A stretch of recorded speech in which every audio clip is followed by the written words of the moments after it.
আসসালামু আলাইকুম। আবার আসলাম নতুন একটা ভিডিও নিয়ে। তো থাম্বনেল দেখে তো বুঝতেই পেরেছো আমি কি রান্না করছি, ডাল। তো চলো, ডাল আমি কী দিয়ে বানিয়েছি। এদিকে ডাল ভিজিয়ে রেখেছি, আর রসুন কাঁচা লঙ্কা ডালটা ভিজিয়ে রাখলাম কেন, সিদ্ধ হওয়ার জন্য। তো এদিকে দেখতে পেরেছো, চলো এটা কালো জিরা দেখাচ্ছিলাম। তো আমি কালো জিরাটা এখন ভেজে নিব। রসুনটা আর কাঁচা লঙ্কাটা ধুয়ে নিয়েছি, কেন না ধুলেতে খাওয়া যাবে না। তো এখানে আমি দেখলাম কড়াইটা গরম কি না, তো গরম হয়েছে। তো দিয়ে দিয়েছি অল্প কাঁচা লঙ্কা, রসুনটা দিয়ে ভেজে নিব হালকা করে। পুরো ভাজলে তিতা লাগবে, কেন খাওয়া যাবে না পরে। কালো জিরা এমনি কালো, আর বেশি ভাজলে তো বোঝা যায় না। তো এখানে হয়ে গিয়েছে আমার কালো জিরাটা ভাজা।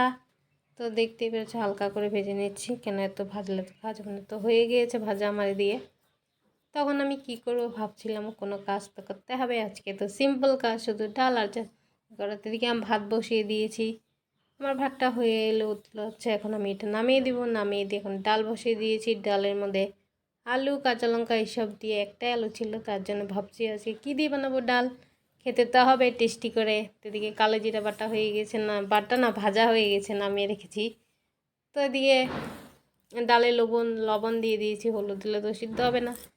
তো এখানে ডাল আমার উতলেই গিয়েছে, দেখতে পেয়েছে জলটা শুকিয়ে গিয়েছে। তো এদিকে ডালটা শুকিয়ে গিয়েছে জল। তো এদিকে আমি জল দিব অল্প পরে। এখন আমি জল দিয়ে দিব, হলুদ দিয়ে দিয়েছি, কেন হলুদ ডাল সিদ্ধ হয়ে গেছে, তারপর তো হলুদ দিতেই হবে। তো এদিকে কাঁচা লঙ্কাটা এখন তো গলতে হবে, তার জন্য আমি ডাল ঘুটনি দিয়ে একটু ঘুটে দিয়েছি। তার জন্য ডাল কাঁচা লঙ্কাটা গলে গিয়েছে, মানে হয়ে গেছে, ভেঙে গেছে। তো এদিকে পেঁয়াজ দিয়ে দিয়েছি, জিরা দিয়ে দিয়েছি। কড়াইটা বুঝতে পারিনি, হালকা গরম হয়েছিল। তো যাক, তো গরম হয়েছে এখন।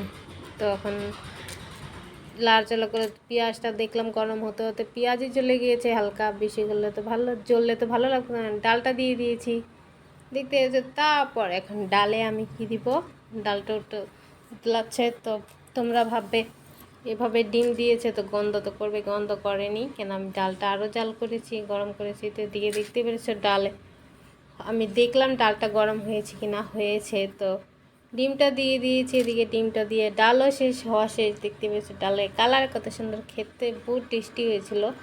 জিরা দিয়েছি, কিন্তু আমি রসুন দিতে পারিনি, রসুন দিলে ভালো লাগতো। বেশি করে পেঁয়াজ দিয়েছি। তো এদিকে আমার ডাল হওয়া শেষ। এখন যাবো আমি কালো জিরাটা বাটা করতে। তখন তো খেতে তো হবে।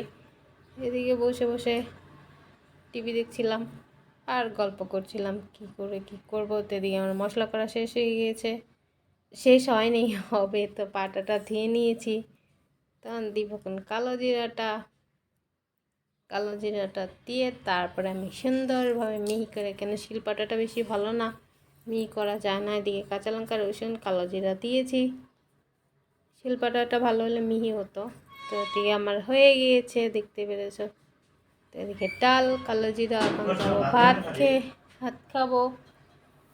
তারপরে কে কে খাবে চলে এসো। তো দেখতে পেয়েছে খাচ্ছিলাম, আর ভালো হয়েছিল, টেস্টি হয়েছিল, ডালটা অনেক টেস্টি হবে। তো প্লিজ ভিডিওটা ভালো লাগলে লাইক কমেন্ট করে দিবে। কে কে খেতে চাও ঘরে বানিয়ে এভাবে খাবে। তো আল্লাহ হাফিজ, আবার দেখা হবে নেক্সট ভিডিওর সঙ্গে।